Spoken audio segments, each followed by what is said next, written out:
Evening snack में मैं हमेशा हर एक मदर्स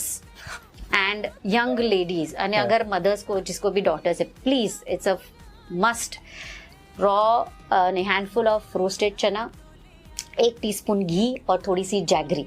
जैसे प्रसाद के जैसे आपको लगता होगा, but it's an amazing combination to keep your hormones intact. कुछ नहीं है, सिर्फ 5 रुपए की चीज है, बट डेफिनेटली जो आजकल मैं देख रही हूँ fertility issues and PCOS and diabetes and thyroid, ये कुछ नहीं होगा। आप सिर्फ एक जड़ी बूटी की जैसे खाते रहो, आपको फ्यूचर में कुछ प्रॉब्लम नहीं होगा, मैं गारंटी। इवनिंग स्नैक में मैं हमेशा हर एक मदर्स एंड यंग लेडीज आणि अगर मदर्स को जिसको भी डॉटर्स है please it's a must raw handful of roasted चना, 1 टीस्पून घी और थोड़ी सी जैगरी,